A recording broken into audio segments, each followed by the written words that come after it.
Evangelho de Marcos, capítulo 12, verso 41 ao verso 44. Assentado diante do gasofilácio, observava Jesus como o povo lançava ali o dinheiro. Ora, muitos ricos depositavam grandes quantias. Vindo, porém, uma viúva pobre, depositou 2 pequenas moedas correspondentes a 1 quadrante.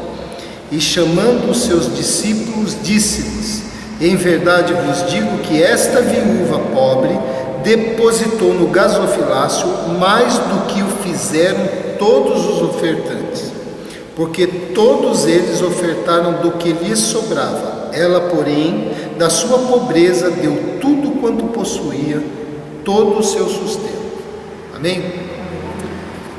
Jesus aqui no contexto vem advertindo, censurando, explicando para os discípulos, censurando a atitude dos mestres da lei, nas passagens anteriores, que gostavam de sentar nos primeiros lugares, que gostavam de aclamação pública, enfim, a gente sabe todo esse contexto, gostavam de toda a pompa, mas faltavam com piedade, com misericórdia para com o povo, e especialmente com as viúvas.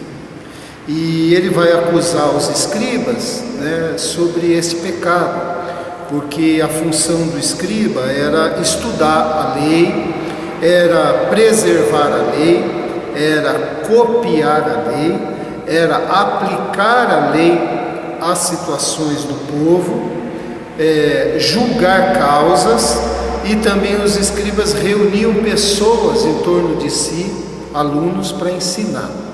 E era proibido ao escriba receber dinheiro pelo ensino. O ensino deveria ser acessível e disponível a todos. Só que era permitido aos escribas receberem ofertas e presentes. E o que eles faziam naquele tempo que Jesus censurou? Que por meio das ofertas eles exploravam as viúvas, eles pressionavam as viúvas a darem mais do que elas podiam. E Jesus então combate isso daí, falando sobre essa situação, e logo após essa advertência, Jesus senta no local e observa as pessoas colocando dinheiro e no gasofilácio. E o gasofilácio aqui provavelmente era uma sala que ficava no átrio das mulheres, porque lá no local de culto do Antigo Testamento era dividido em 3 átrios: o átrio dos judeus, o átrio dos gentios e o átrio das mulheres. Eram pátios em torno do templo. E no átrio das mulheres havia uma sala que chamava gasofilácio, e dentro da sala havia 3 grandes receptáculos no formato de trombeta, onde as pessoas depositavam as suas ofertas. Então o gasofilácio recebeu o nome tanto da sala que compunha esses receptáculos, essas caixas, como também a própria caixa recebeu esse nome. E as pessoas depositavam ali, tipo assim, as suas ofertas voluntárias, tipo uma caixa para os pobres, E havia todo um contexto. E Jesus então, observando isso, também observou que uma viúva pobre chega ali, deposita 2 moedas, aqui fala correspondente a 1 quadrante, e nem dá para a gente dizer quanto que é, mas a gente pode pensar assim: é menor do que a menor moeda que nós temos no nosso dinheiro. Não temos aí circulando moeda de 1 centavo, acho que a menor é de 5, não é isso? Só que é menos do que 5, provavelmente em torno de 1 centavo. Então ela colocou 2 pequenas moedas, 2 centavos, só para a gente ter uma ideia, de muito pouco valor, E nesse texto aqui a gente tem ensino para a vida da gente. Embora o texto fale de dinheiro, os ensinos vão para muito além disso. Na verdade, Jesus não está ensinando sobre dinheiro, Jesus está ensinando sobre algo que acontece dentro da gente, E pensando nisso, nessa questão interior, nessa questão do coração, eu queria falar sobre isso, sobre Jesus e as nossas ações, nossas motivações. E o primeiro ensino está no verso 41, que diz assim: assentado diante do gasofilácio, observava Jesus como o povo lançava ali o dinheiro. Jesus observa as nossas ações. Esse é um ensino muito claro, né? Jesus estava observando a atitude das pessoas ali. E esse fato não é menos verdade hoje, como foi naquele tempo, como é naquele tempo, porque tudo que fazemos ou deixamos de fazer, Jesus observa, né? Jesus tem conhecimento de todas as coisas, daquilo que, como nós vivemos, nada escapa do olhar dele. E essa verdade também carrega outra junto. Uma vez que Jesus observa as nossas ações, nada escapa aos olhos dele, nós também haveremos de prestar conta, né, daquilo que nós fazemos, né? Então, Jesus era um grande observador. Você vê nos evangelhos, por exemplo, Jesus observa as aves, traz um ensino, observa os lírios, traz outro ensino. Jesus observava o sofrimento do povo. Jesus entrou numa sinagoga e tinha um homem de mão mirrada, ressequida. Jesus observou aquele homem, trabalha com aquele homem, né? Então Jesus observava o cotidiano e diante do cotidiano trouxe ensinos, parábolas, porque todas as parábolas dizem respeito a algo do dia a dia. Então Jesus era um grande observador, assim como Jesus é um observador até hoje. A palavra de Deus diz assim, que o Senhor está no seu santo templo, nos céus tem o Senhor o seu trono, os seus olhos estão atentos, as suas pálpebras sondam os filhos dos homens. Ou esse verso bem conhecido, os olhos do Senhor estão em todo lugar, contemplando os bons e os maus, né? E ainda esse de Hebreu, nada em toda a criação, olha, nada em toda a criação, não é só a nossa vida, em tudo que foi criado, aqui, onde a gente apalpa, onde a gente vê, onde a gente não vê, e os mundos que existem fora do nosso mundo, todas as coisas o Senhor observa. Nada em toda a criação está oculto aos olhos de Deus. Tudo está descoberto e exposto diante dos olhos daquele a quem havemos de prestar contas, né? Então ele já traz esse ensino também. Jesus conhece, né? Jesus observa nossas ações, ele conhece nossos segredos. Não sei se você tem segredos aí no seu coração, né? O Senhor observa os nossos segredos, o Senhor observa as nossas orações, o Senhor observa as nossas palavras, se elas são duras, se não são. O Senhor observa as nossas conversas, as nossas ofertas, não só financeiras, mas de todo tipo que a gente pode ofertar, que pode sair do nosso coração como uma oferta. Os nossos vícios, a nossa generosidade, as nossas omissões, a nossa dureza de coração, a nossa preguiça, nossas necessidades, nossas indiferenças, nossas reações diante da dificuldade. Ou seja, o Senhor observa o que é bom em nós e o que não é bom também, né? Todas essas coisas. Então, a pergunta é se a gente tem caminhado pela vida com essa consciência, né? Com a consciência de que Jesus sabe todas as coisas.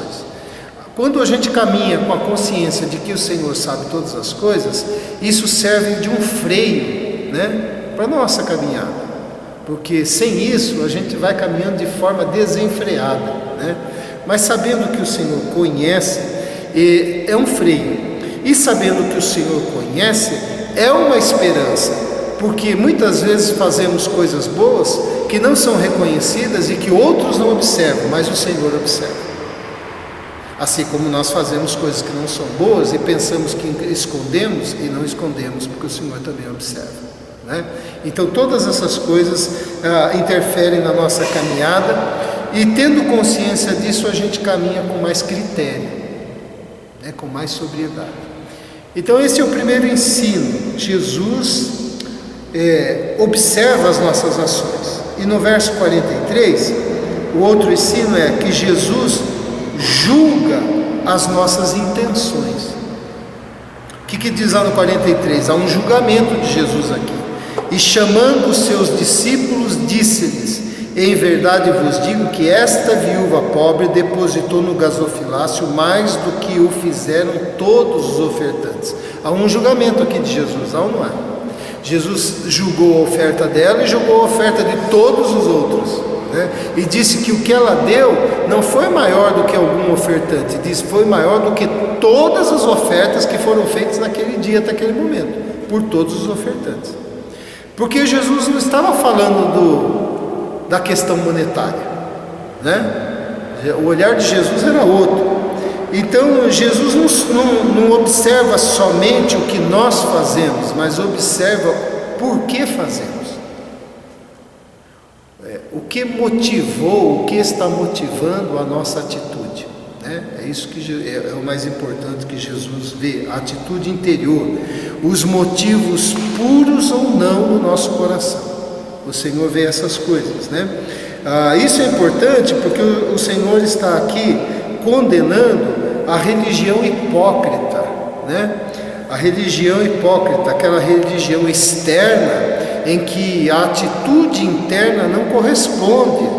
A atitude interna, de acordo com a vontade de Deus, não corresponde com a atitude externa. A atitude externa até é bonita, mas a motivação está errada. Porque se diz aqui os historiadores que era mais ou menos assim. Ali no gasofilácio, nessa sala, nessa oferta diária, e que era uma prática judaica, porque o judeu tinha como a oferta algo que alcançava mérito diante de Deus, a oração, o jejum e as esmolas tinham um valor piedoso na religião de Israel, de maneira que entendiam que alcançavam mérito diante de Deus. Então o Senhor lá em Mateus capítulo 6 trabalha todas essas questões, trabalhando contra a hipocrisia. Mas o que Jesus está falando aqui é porque naquele tempo, por exemplo, a pessoa chegava e para fazer uma oferta, ela em voz alta declarava a soma do dinheiro que ela ia colocar, fazia um ritual correspondente à oferta que ela estava fazendo, e todos que estavam ali podiam ouvir. Ora, isso era um terreno propício para quem queria se aparecer, e também era um momento constrangedor para quem tinha menos posse. Um veio e declarou uma soma enorme, o outro veio e declarou uma soma pequena, né? Então o Senhor está condenando, né, o aproveitamento disso também, com relação à hipocrisia, porque aí a pessoa chama atenção para si e tudo mais. E o Senhor então julga de acordo com as intenções do nosso coração, com a pureza que a gente exerce o dom e o serviço, né, a Ele e a outros, e não em face ao valor monetário. Não é o valor em si, mas é a motivação do coração, é a intenção do coração, é o estado do coração em fazer a oferta. Porque na verdade Deus é o Senhor de toda a terra. Ele não precisa do nosso dinheiro porque Ele tem todas as coisas, né? E Ele sabe então que esse valor monetário é importante para a nossa sobrevivência e para a sobrevivência de outros. Mas mesmo para a nossa, como a sobrevivência de outros, a natureza humana pode se aproveitar, acendendo o holofote para si e para a sua vida espiritual, para que seja reconhecido por outras pessoas. A gente sabe, né, que o coração do ser humano corre esse risco. E a oferta da viúva foi excelente por pelo menos 3 motivos.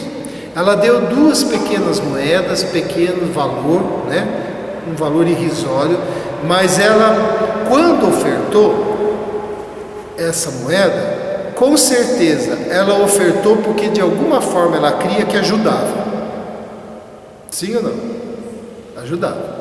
Então essa é uma excelente motivação de participar, seja com quanto for, ela creu que de alguma forma aquilo ajudava, né, na situação. Ela cria também que apesar de dar tudo o que possuía, como Jesus disse, não lhe faltaria, porque o que cuidava dela não era a moeda, era o Senhor. E se Jesus a elogiou, nós podemos concluir que de alguma forma ela cumpriu a lei de Cristo, porque se ela não tivesse cumprido a lei de Cristo com o gesto, Jesus não ia dar elogios para ela, né? Mas se o Senhor elogiou, ela cumpriu a lei de Cristo. E qual é a lei de Cristo? Ela deu por Então essas são excelentes motivações. Vejam que estas coisas estão à frente da oferta, né? Participação, crendo que pode ajudar, sabendo que quem nos sustenta é o Senhor, não é aquilo que me sustenta, e também porque cumpre a lei de Cristo, porque foi feito por um amor desinteressado, ou um amor pelo outro, né? Não um amor que quer de volta, ou quer de volta do outro, ou então quer de volta de Deus, da parte de Deus, porque deu. É o que a gente vê muito hoje, né? Você faz para que Deus abençoe, isso é barganha. Você faz para que o outro fique sob o seu domínio, isso é opressão. Você oprime a pessoa. A gente deve fazer simplesmente por amor e porque sabe que ajuda, e a pessoa precisa de ajuda, e a gente fez e pronto, e não olha mais nada. Não é isso? Então essa é a intenção do coração. 2 textos mostram como o Senhor lê os nossos corações. Com relação a Jesus, no Evangelho de João diz assim: e não precisava de que alguém lhe desse testemunho a respeito do homem, porque ele mesmo sabia o que era a natureza humana. Jesus sabia, né? Como que é, somos nós, né? E em Provérbios diz assim: o além e o abismo estão descobertos perante o Senhor, quanto mais os corações dos filhos dos homens. Se o além, que a gente não conhece, nem o abismo, que a gente não conhece, está descoberto diante do Senhor, imagine o coração do homem, né? Então é isso que o autor está dizendo aqui. Mas Jesus julga as nossas intenções, então. E por último, aqui em todo o verso, em toda a passagem que a gente leu, nós aprendemos que Jesus espera contribuições corretas da nossa parte, né? Jesus não reprovou a pessoa a ofertar com abundância e não exaltou também a oferta mínima.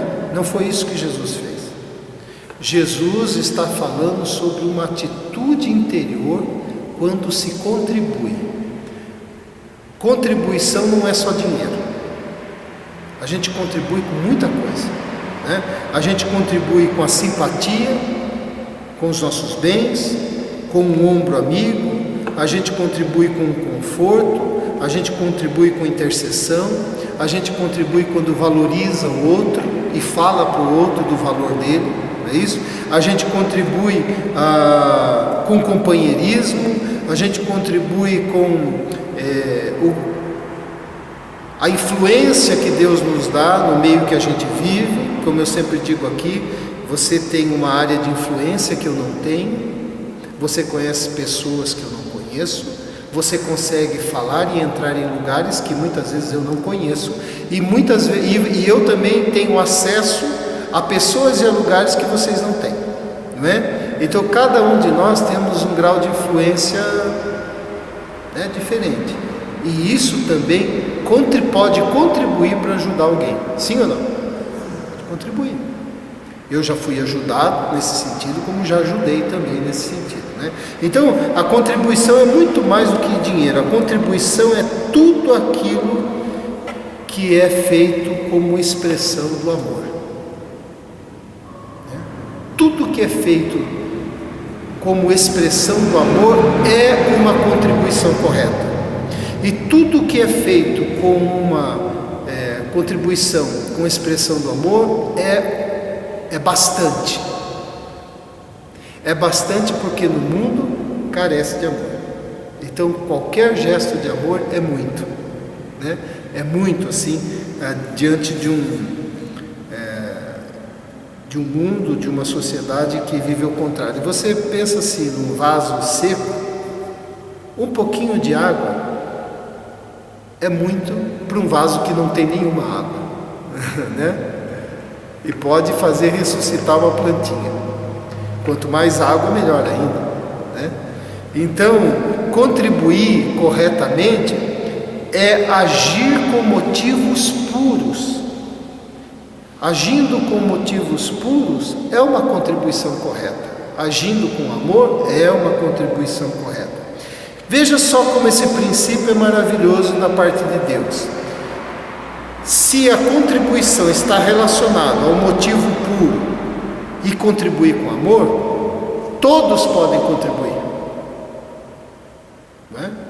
Se a gente pensar que a contribuição se refere a um valor financeiro, nem todos podem.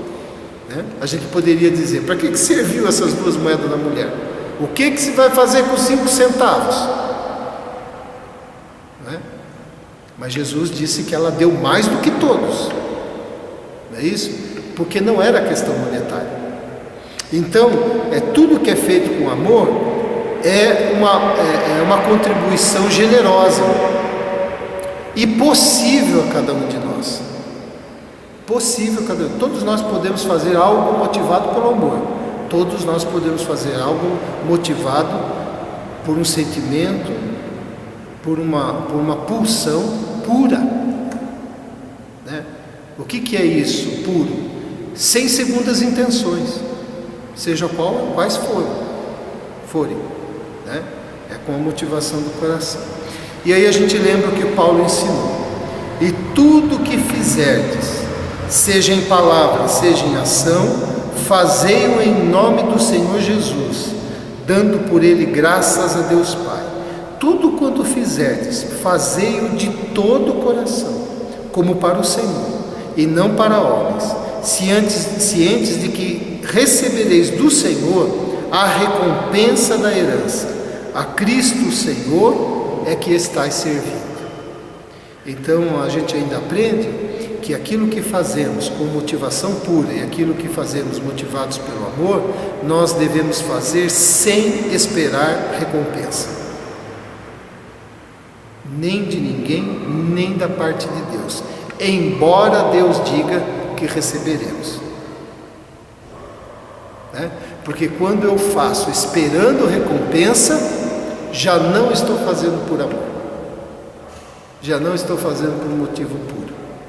Então o galardão é uma coisa que a gente sabe, mas que a gente não faz por causa dele. A gente faz sabendo que Deus é justo e dará galardão, mas não faço para receber galardão, eu faço por amor. Não é assim? Então essa é a motivação do coração.